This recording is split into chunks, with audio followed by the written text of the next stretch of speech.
4 في 1 ده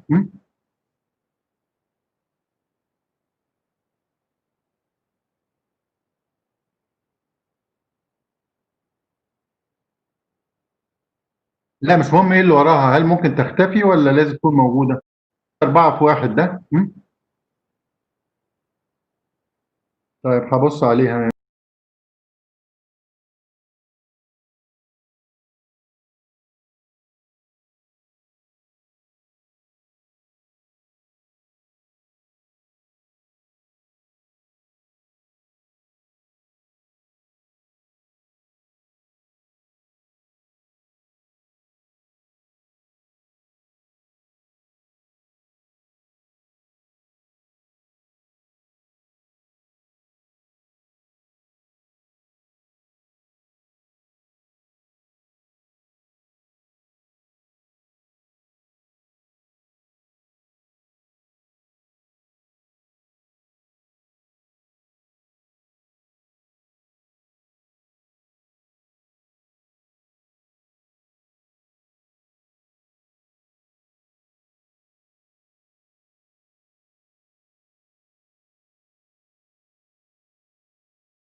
is organizing a series of webinars discussing the different issues of cochlear implants.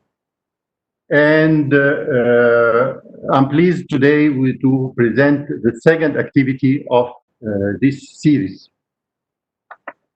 Actually, the platform of this webinar is either lectures, panel, or cases. So if you would like to contribute is organizing activity series of webinars, you are most welcome to send discussing the different contributions of cochlear mail shown here, fathibaki, and I'm pleased today to present the second activity. The first series was done about 3 weeks ago on the 1st of May. Actually, and it was about the CI webinars, either lectures, panel, or cases. So if you would like to contribute organizing activity series of webinars, most welcome to send discussing the different opportunity to welcome here and all the panelists on the word distinguished. I'm pleased today to present the second activity. Series was done about 3 weeks ago. So I would like to thank all of them, Professor Adel, and it was about the CI webinars, lectures, panel, or cases. So if you would like to contribute organizing activity series of webinars, you are most welcome to send discussing the different opportunity to welcome here and all the panelists on the word distinguished. I'm pleased today to present the second activity. Series was done about 3 weeks ago. So I would like to thank all of them, Professor Adel, and it was about the CI webinars, lectures, cases.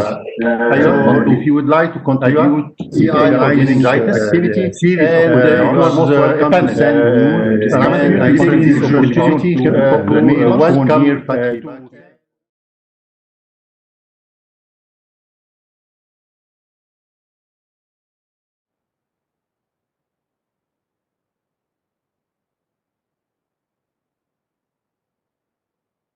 وائل ايوه كده خليك ماشي. So in the last time we discussed several issues. The main points, the main message or take-home message were the following. We have to do every effort to prevent meningitis as much as we can. This will be done by encouraging vaccination against pneumococcal, especially. So in countries where this vaccination is not compulsory, we have to make it compulsory so that to diminish the incidence of meningitis. The second home message, taken home message, is we have to aware the pediatrician to order hearing tests as early as possible. So before discharging the patient, the child, he should have a hearing test. We have to interpret, especially the MRI, meticulously to detect any ossification. And also we have to ask the treating doctor to give steroids as early as possible with antibiotic or even before antibiotics to diminish the incidence of hearing loss. And the last point we discussed is the different surgical aspects. And the surgeon should have all the armamentarium, and he should be ready to do any approach. And one of the approaches which will be needed will be subtotal petrosectomy. And at this point we ended. So I have asked Professor Lobna Al-Faqi, excuse me معلش يا وائل انا بغير عندي ما بتتغيرش عندك. وائل يعني دلوقتي صورة لبنى ظاهرة؟ So I asked Professor Lobna Al-Faqi to present on subtotal petrosectomy in CI, when and how.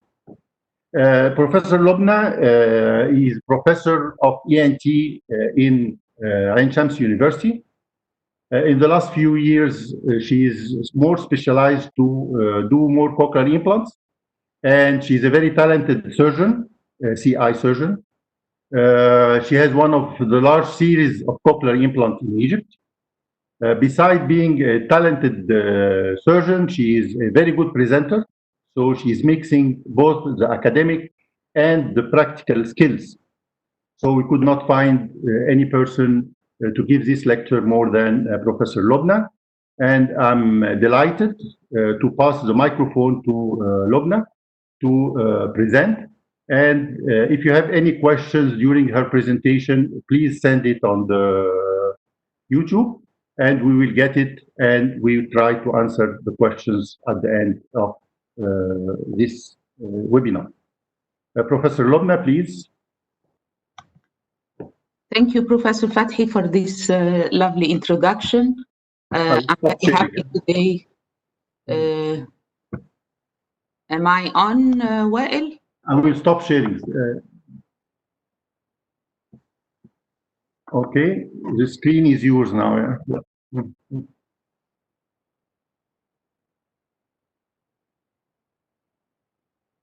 Am I on? Is it okay, the voice, Wael?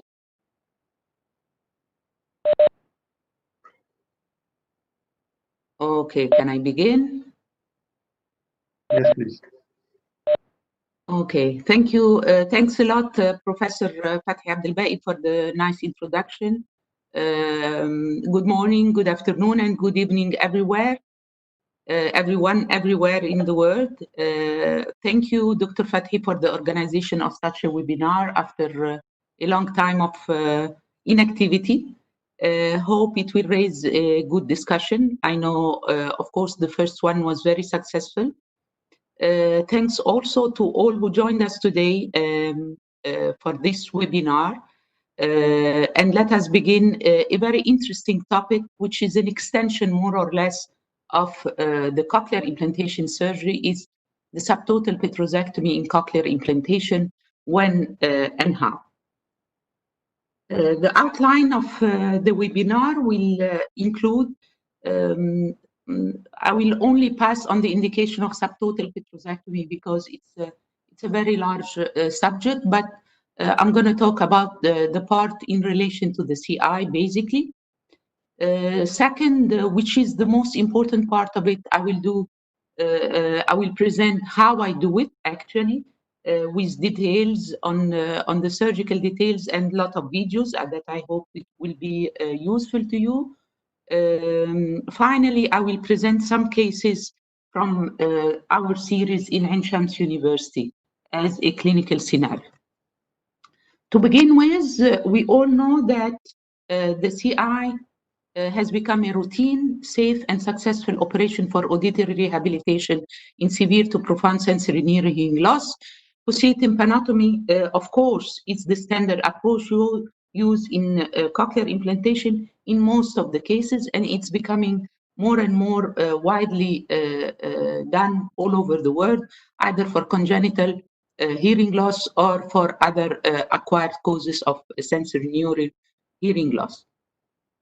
However, what if we have a different and difficult scenario other than the straightforward cases which contribute the most of the cases? What shall we do? Certain pathology can cause difficulties in using a limited access as a posterior tympanotomy. So we need a different surgical technique with wider access that fit with the changes that occur with the different pathologies, especially the otitis media. We need to protect the implanted device. It's a very expensive device and it's very useful for the patient. So we need to keep it in place and protect it. And of course, we have to control any communication with the intracranial communication and prevent any CSF leak in such cases of inner ear malformation.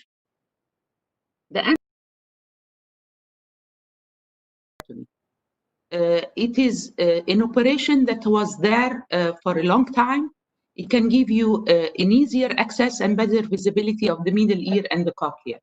So I consider it actually as a backup operation, as you see in the picture.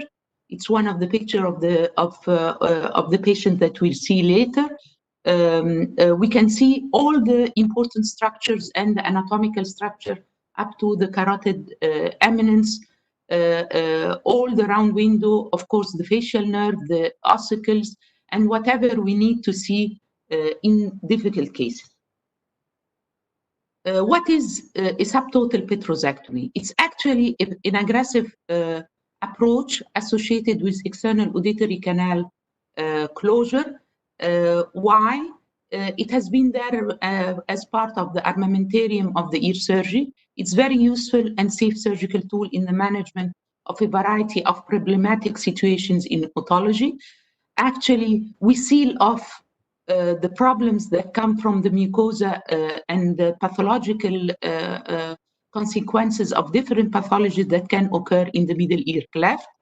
And the rationale behind this surgical strategy actually is to eradicate all sources of infection and to create a closed and sterile environment with least complication that we can encounter. What about the indication of the subtotal petrosectomy? Basically, to obliterate the middle ear and mastoid cleft from the external environment in different cases of otitis media, basically the chronic subacute otitis media. So we can eliminate the chances of the intracranial spread of infection due to exposure of the dura or even the round window and the oval window or the inner ear fluids to that. In the same time, it's to eliminate the recurrent infection in cases of otitis media. We all know that the chronic subacute otitis media is a very tedious infection that can recur again and again and cause purulent discharge and infection, recurrent infection in the middle ear cleft. In the same time, it can reduce the risk of extrusion of the array, especially when we do a canal wall down technique with a very thin layer of mucosa and skin over the array. So in that time, if you do a subtotal petrosectomy, it will protect the array inside the cochlea. And of course, it's very useful to allow a wider approach and better visibility in difficult cases due to pathology, different pathology difficulties, or different anatomical difficulties, as in ossification, as we heard in the beginning from Professor Abdelbaki. It's in the inner ear anomalies, especially with complicated anomaly in syndromic children. In revision cases, especially with a multitude of operation, in fracture cases, all that can cause a disturbance of the normal anatomy and cause edema and pathology of the mucosa of the middle ear, and subtotal petrosectomy will solve these problems. It is combined, actually, what we do in the cochlear implant nowadays is to combine the cochlear implant in the same procedure with a subtotal petrosectomy. It's a one-stage procedure. It's accordingly, we have to treat any infection pre-operative to allow for a good healing and definitely the control of infection from the middle ear cleft. It's how we do it, and this is the second part of the operation that I'm going to show. It has very specific things to our team that we do in the Ain Shams University. Beginning with is the incision. Actually, it's a very special incision, which is the modified, extended, and oral incision. We still use it in our department routinely in all cases. It has actually two parts.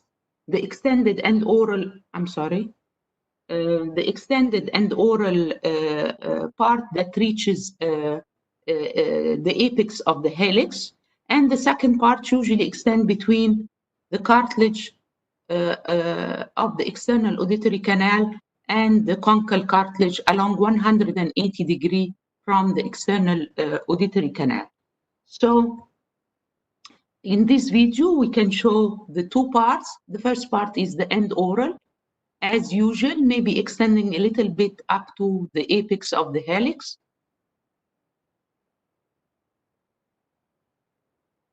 Once we are done with the outer part of the end oral incision, we don't do the inner part as the classical one, but we do it in between, in the groove between the cartilage of the external auditory canal and the conchal cartilage. That's how, and it's about taking about 180 degrees from the external auditory canal circumference. This is how we do it routinely. And actually, what we need in the subtotal petrosectomy actually to complete the transection is very simply to continue the incision another 180 degrees so that we have along the a complete transection of a 360 degree of the external auditory canal. This is how it looks once we open the incision. So we have the whole transection, complete transection of the cartilaginous external auditory canal.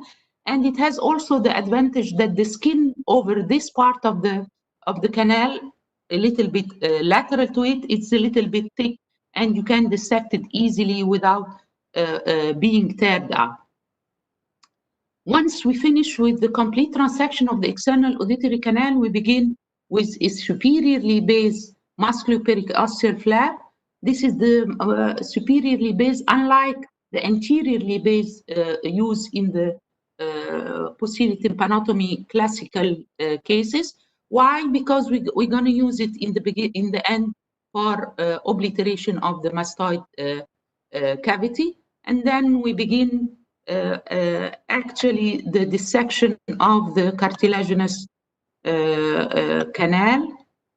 I'm sorry, there is something wrong with the video. That's it.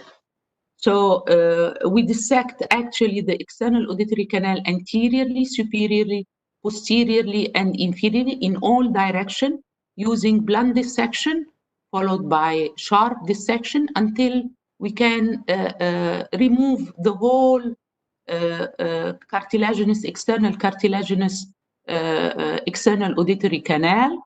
Once we remove that, we begin our bony dissection. We usually wait a little bit until we can remove the skin of the bony canal later on.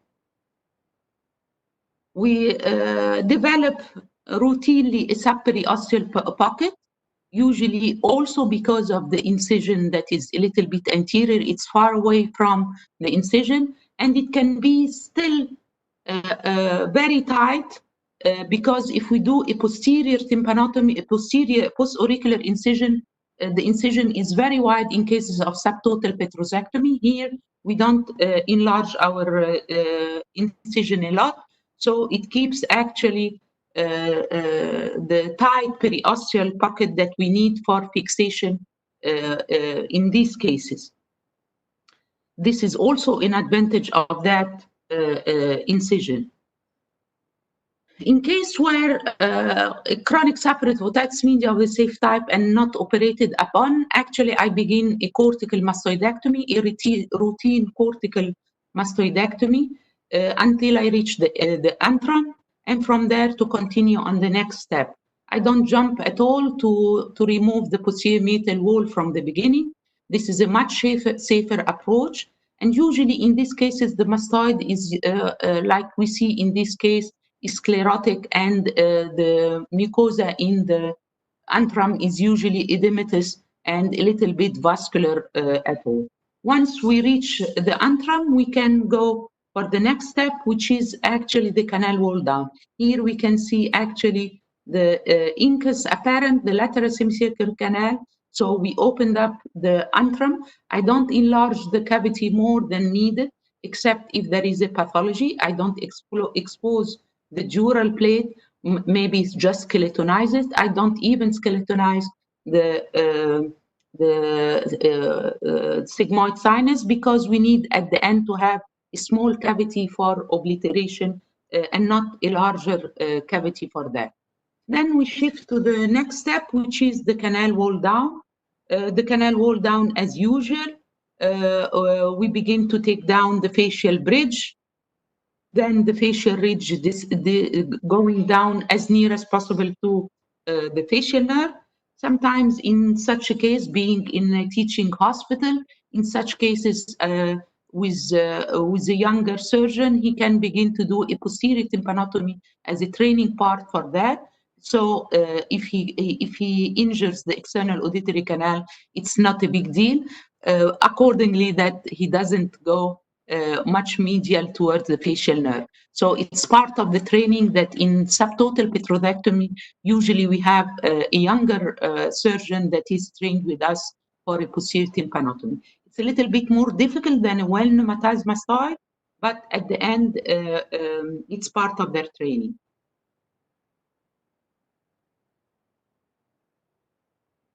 Once we remove the facial ridge and bridge, we try to work a little bit on the tympanic membrane, the annulus, and the ossicles, and we remove all this structure very tediously. It has to be removed without any skin left in the external auditory canal. Of course, we disarticulate the incudostapedial joint. We remove the incus. We then cut the tendon of the tensor tympani, and we remove also the malleus. What we routinely do is to leave the superstructure, stapes superstructure. We don't need to remove it, but we have to remove all the epithelium to make sure that everything is removed. The use of a cottonoid to elevate and remove the skin, followed by drilling of the remaining ear canal wall, minimizes the chances of leaving any remnant of skin, so that there is no follow-up of cholesteatoma inside the cavity. Once we have the whole middle ear exposed, we can localize the round window niche, and once it is localized and clearly apparent, we begin Eustachian tube obliteration. This is also the second very important step in subtotal petrosectomy. We have to obliterate the Eustachian tube very tightly. Usually it needs a very big bulk of muscle, as you see, and maybe 2 or 3 parts of muscle until we are sure that it is totally obliterated by tightly squeezing and occluding the Eustachian tube. If I'm not sure, I can add a piece of bone wax, but actually I don't like a lot of abnormal tissues over there, especially in cases of otitis media, because it can cause a lot of reactions, chemical reactions to the mucosa. So if you can leave it and put some piece of gel foam, it's more than enough, but make sure that it is tightly squeezed and totally occluded. Once we obliterate it, we are left with the cochleostomy and the electrode insertion. As in this case, it's fast forward actually, and its cochleostomy has been done. Usually what we do is a round window, extended round window cochleostomy. This is our routine also in our group cochlear implant program in Ain Shams University. And then in such a case, we put a flex 28, it was a flex 28 electrode of MEDAL. This is the routine insertion, of course, but it's easier because it's wider approach and everything, but it's also easier to get out of the cochleostomy actually. That's why there is an extra step for that, which is the electrode array fixation. What we do actually is 2 things. At least we fix the electrode in 2 points, if not more. One point is the routine one that we do at the cochleostomy with a piece of muscle. The second point is usually in the channel coming out of the receiver stimulation. What we do is a very narrow channel is drilled. We don't like to do tunnels actually. Sometimes we can do it in very big cavities if you are obliged to do it, but usually what we do is an undermining shelf of a very narrow channel over there that can keep the electrode inside of it, and another channel can be drilled actually inferiorly. I'm sorry, the video does not want to work, but another channel can be drilled inferiorly over there with the same idea of tucking another part of it and pushing a piece of muscle once we tuck the electrode array over it. In these cases, beware, of course, of the exit of the facial nerve on. Then we are left with the mastoid obliteration. There are different types of mastoid obliteration material that we can use.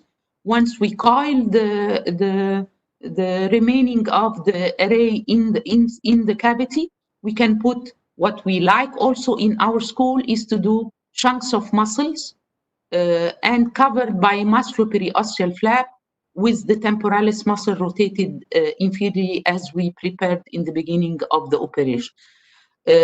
We can use, of course, abdominal fat, especially if we have a case of chronic otitis media and we are afraid of recurrence in it. In cases that are not amenable to recurrence of pathology, we prefer to put chunks of muscle above to obliterate the mastoid cavity. What are the advantages of the subtotal petrosectomy? Actually, it achieves radical removal of all the mucosa or the disease mucosa of the middle ear cleft. It avoids any recurrence of the disease, especially if we follow up the very tedious steps. It also avoids extrusion of the device, such as cases of canal wall down with atelectasis, and it allows maximum exposure of the temporal bone in difficult anatomy or pathology, hindering the good exposure of the cochleostomy site and the promontory. It limits, of course, the risk of meningitis by better control of the gusher. And at the end of the day, the functional outcome is similar to cochlear implant in healthy middle ears. So it's a very useful technique for cochlear implant in a special situation. Coming to the last part of my presentation, what do you think, Professor Fathi? Do you have any question or should I go for completion? Anybody hearing me?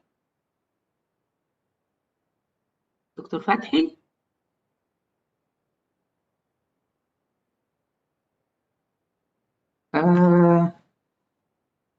Okay. I think you go for completion and we have some questions at the end. Okay. Okay. Okay. You can hear me now? That. Yes. Yes, I can. You hear me? Yes, yes, I can hear you now. Hello? Are you, Dr. Hello? Are you? You can hear me, Arobna? Yes, yes, I do. I will go ahead with the different clinical scenarios. At the end, okay. Okay. Okay. Yes. Hear me? Yes, yes, I can hear you now. Hello? We are a little bit delayed, so. You can hear me, Arobna? Yes, yes, I do. I will go ahead with. Okay. So I prepared some clinical scenarios. Why did we use the subtotal petrosectomy for cochlear implant? There are very different scenarios in that, as we said in the indication, and I'll expose some of them.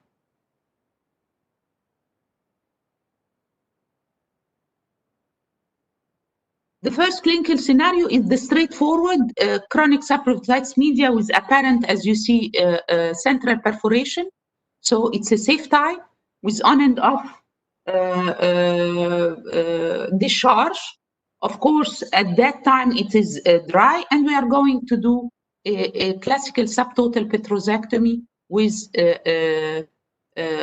cochleostomy, round window cochleostomy. And as you see, the patient has, this is a congenital hearing loss in a child, and he had a wide vestibular aqueduct.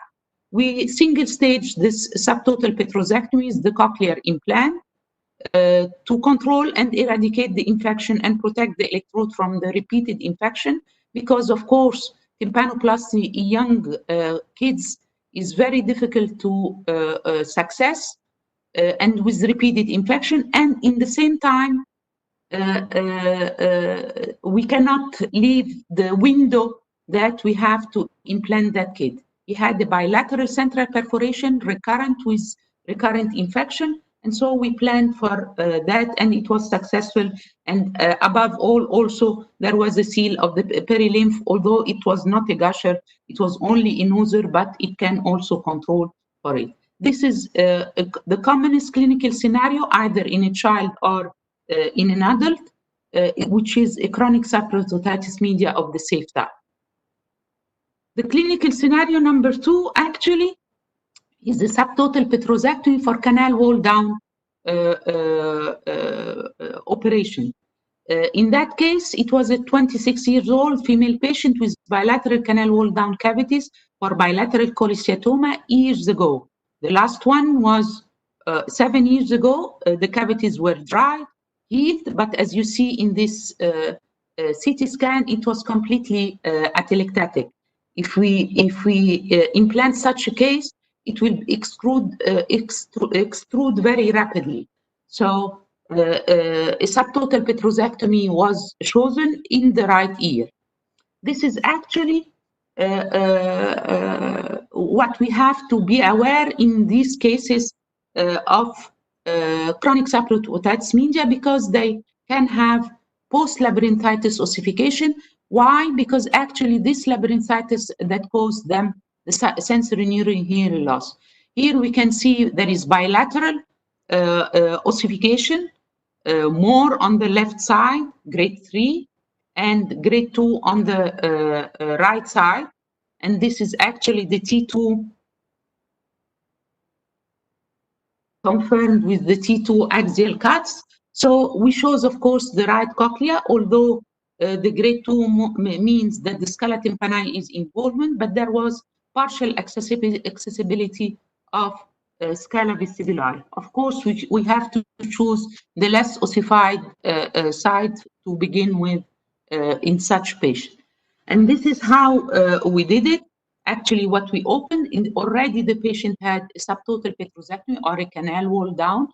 And as you see, the edematous mucosa of all the cavity, which was removed as partly, and this is the suprastructure, and we looked for the round window with the fustus apparent over here, but as we suspected from the radiology, it was totally ossified, and so we bypassed the basal turn of the cochlea for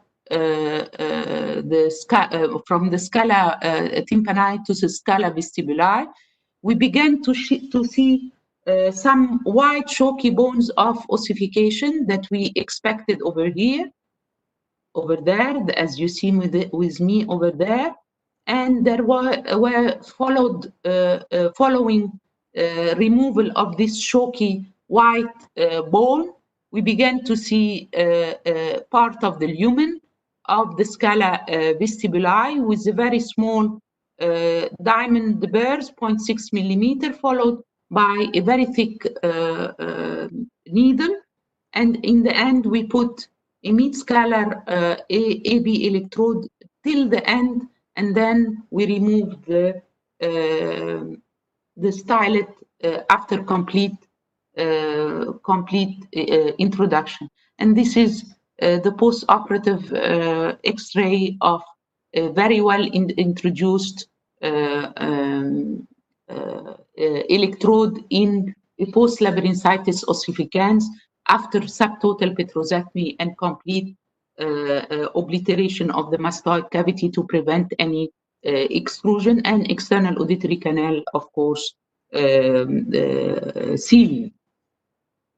Another clinical scenario, actually, it's in the revision case. This is a fast-forward, rapid fast-forward video, which shows actually a classical revision case for failure, and we found a cholesteatoma sac in a child 8 years old after he had done the implant 4 years earlier, and he was working perfectly with it. but actually he had some heart failure and an opening, as we see. We found this cholesteatoma sac, but it was totally removed from the antrum, and we planned also to continue for a posterior tympanotomy.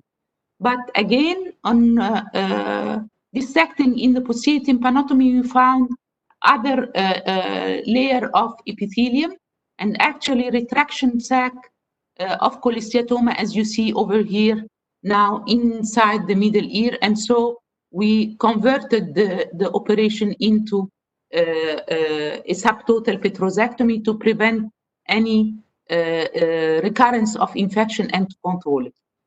We could have aborted, of course, the cochlear implant if there were acute infection. But actually, all what we got was actually the epithelium. We removed it. We very tediously. We made sure that we removed the rest of the ossicles, the tympanic membrane, the annulus, the skin of the external auditory canal, and we went on with the cochlear implantation in the same stage. Usually in that cases, in the revision case, what I do is to counsel the patient or the parents ahead of time that I can do an exclusion of the external auditory canal, because some patients do not like the aesthetic of it, although it's not very well apparent with the extended and oral small that we see, that we use in our department. This is actually a clinical scenario that is not very common and it's not very easy to be done, which is a revision of the subtotal petrosectomy. This is a very peculiar patient, which was 18 years old with postlingual cochlear implantation. She had on the right side, as you see, an IP1 with a wide communication with the internal auditory canal. And on the left side, she had a chronic subroot otitis media and was chosen to do a subtotal petrosectomy primary with by another surgeon for the chronic subroot otitis media and cholesteatoma that she had. Actually, what we see is that the electrode is going into the oval window and not the round window, and is lodging inside the vestibule and then going into the posterior semicircular canal. This is the follow-up of after surgery, after 1 year of surgery. Why? Because the patient actually did not have any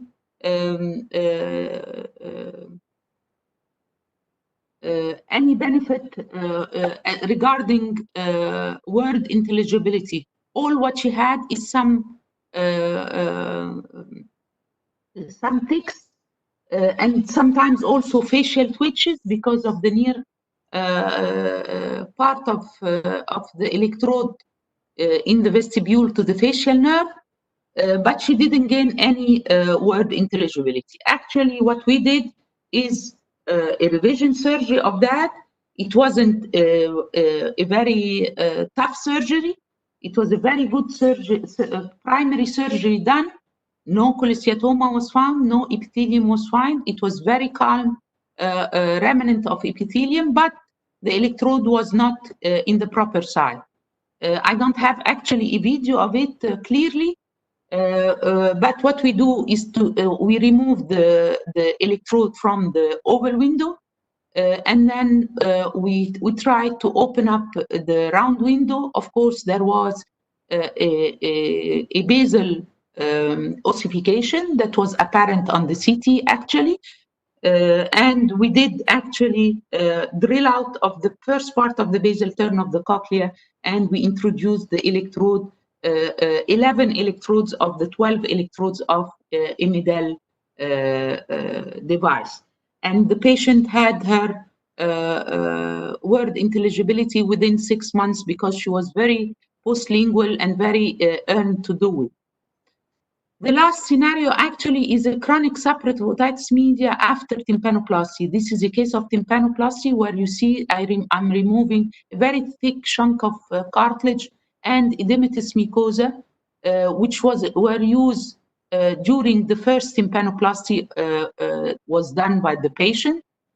The whole mucosa of the middle ear is totally pathological, although there were no active infection or discharge of pus or anything, but the whole mucosa was a little bit deep, edematous and pathological, and had to be cleaned out. Once cleaned out, it was very apparent that the middle ear is okay, but strangely enough, we found a very unusual finding, which is, as you see over here, a very large promontorial fistula that is actually encompassing part of the promontory and the round window niche itself.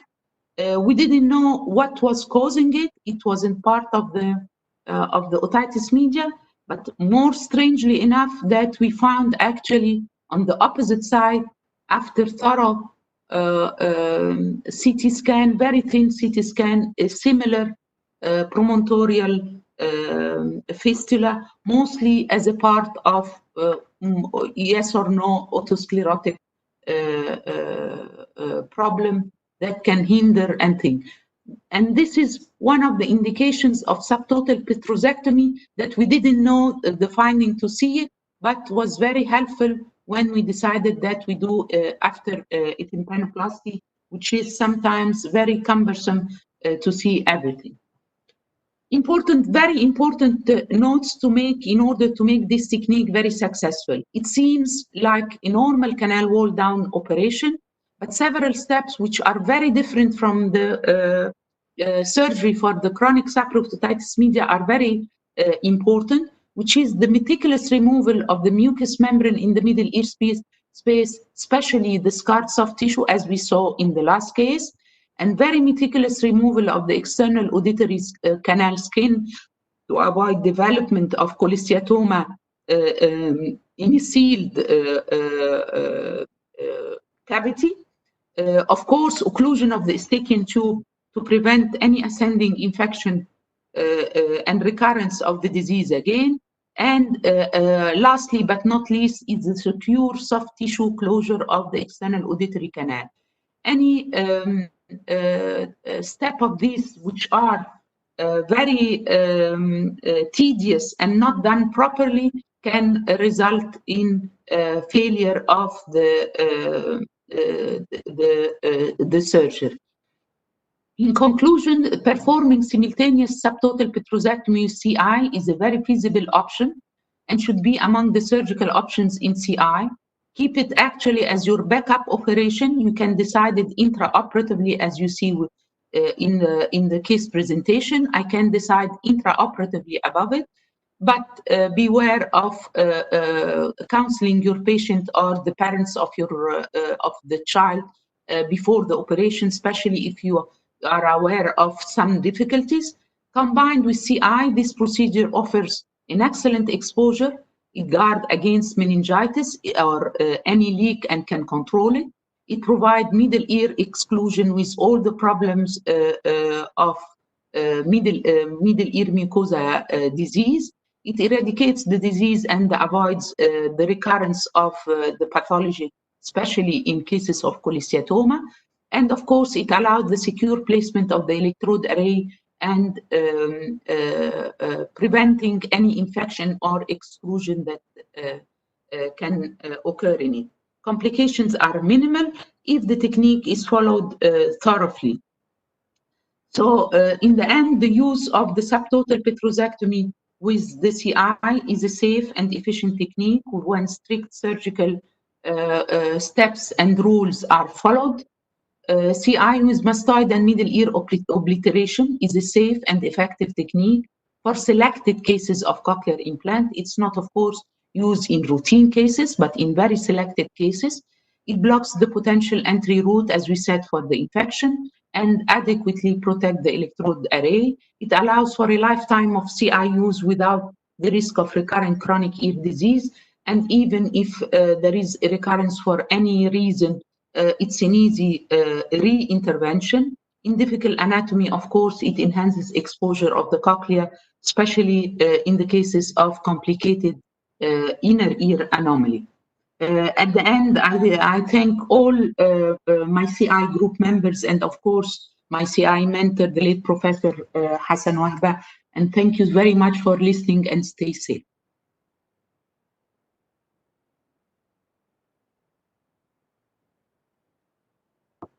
Thank you, Professor Lobna. Yes. You can stop sharing now the presentation, please. Yes. Because we have some questions for you. Definitely. Most of the questions are speaking about staging, especially in cholesteatoma or in otitis media. Do you do at the same time CI and removal of cholesteatoma, or do you stage? Do you stage it? You have three questions from Professor Tashaba, Professor Mubashir, and Dr. Abdel Badia, asking about mostly these questions. In the case of cholesteatoma, do you do staging or you do it at the same time? Of course, cholesteatoma is very specific, and we have to do it stage 1. Usually it's in children, it's a large cholesteatoma. We are all aware of it. So it's much more better to do it at S2 stage. If you are confronted with intraoperative small epithelial or retraction sac, and there is no extensive infection, you can proceed for a CI and subtotal petrosectomy, as in the case that I showed you in the revision case. On the other hand, in the chronic operative safe type, what I do is actually to give medical treatment ahead of time, maybe for 1 month or 2 months until the ear is quiescent, and I go directly for the subtotal with CI. There is a question from a professor named Professor Badr Mustafa. I think you know him. He's asking about how do you follow the cases for possible recurrent or residual cholesteatoma? How do you follow them? Thank you, Professor Badr, for that. Of course, it's a very critical issue in that.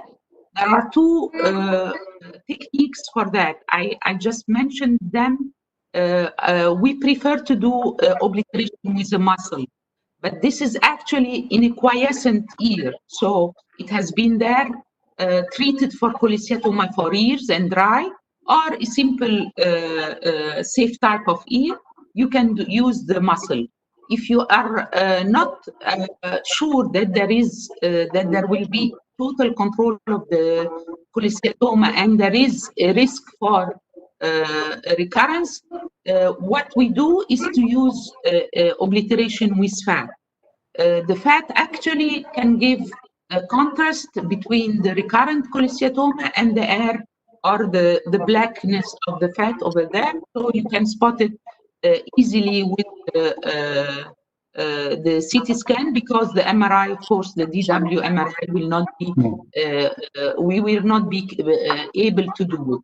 Another technique that we use it maybe in a couple of cases only, that we keep the Eustachian tube open. There is the Rambo technique that they use to leave the Eustachian tube open. Why? For the same reason, to get some air inside the cavity and to contrast between the air and the recurrent cholesteatoma. I guess these are the two techniques that we can use for these cases. In some cases, there might be a post-auricular that indicates on and off for some cases that can indicate there is an infection over there. In such cases, I would prefer to go and explore and to do a revision subtotal petrosectomy to make sure that there is no recurrence of the disease.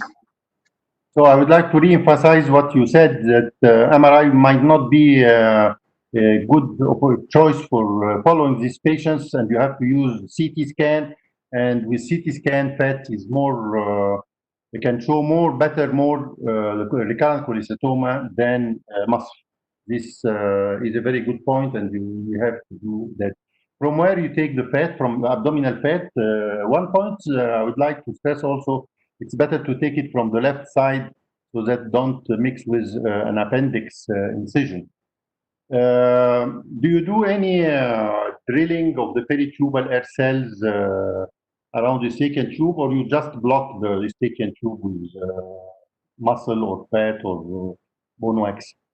No, I don't drill a lot to decrease the size of the cavity, and especially if I don't have to control a gusher. If you have to control a gusher and you have a very well pneumatized middle ear tracts, try to do that. If you don't have that, just close the Eustachian tube with muscle. Do you leave the stapes superstructure? You mentioned that you are leaving the stapes superstructure. You are not afraid that the muscles or whatever can do fracture of this stapes superstructure, mobilizes the foot plate and doing a fistula or so? I know about this complication, but I guess it's just a textbook complication. I've never seen it. Once you put the muscle, everything is in order. Even if there is a fracture, it will. I have to block it with the muscle, so it's one and the same. But actually, if you are careful and you can see it, I don't disturb even the superstructure. In a lot of cases of otitis media, of chronic otitis media, as we've seen in the 2 cases of the canal wall down operation, the superstructure is there, but it's engulfed in a very thick mucosa. I do not disturb them at all. I just use them as a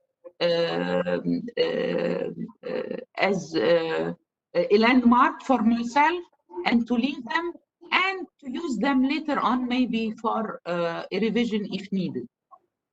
Have you seen any complication from PET infection or any problem from PET infection? Yes. What was the case? Yes, couple of cases of infection, and you have to remove some of the fat, but with the muscle, it's not the same. It's a very calm cavity or obliteration. I think one of the tricks that you put the fat in rifampicin for a while before using it to prevent this infection. And atelectatic ear, or if there is a child with a cleft palate and you are afraid that there is a Eustachian tube problem and might possibly atelectatic, do you go for subtotal petrosectomy or you don't consider it? Of course, this is from the beginning, and it's one of the indications of difficult scenarios of CI, and you have to do a subtotal petrosectomy. And when you take the decision, is it during the operation or beforehand? I mean, no, in such during the operation or before it? Most of the cases, I do ahead of time so you are planning for a subtotal petrosectomy. And exactly, and I'm planning for it, and I'm ready for it. In very minimal situation, as the case of the revision, I can do it intraoperatively. And that's why we are saying that we have to be trained for all that, because sometimes you have to take the decision intraoperatively according to the situation of the mucosa and the anatomy that you can see. Sometimes you can see surprises. Professor Lobna, I thank you very much. You were an excellent presenter. I thank you. I have only one slide or 2 slides maximum. This slide is about, you can watch this for those who missed part of it, or you can watch it. You can watch it after a few days on YouTube, bit.ly slash AutoAlexU. And again, if you would like to present, you are most welcome. Please send me an email. At the end, I would like to thank all of you, and I would like to thank Blue Sky for organizing such event. And of course, I'm thanking Professor Lobna. And thank you, and meet you again in the next our next activity, which will be within weeks. And stay safe and stay healthy. Thank you.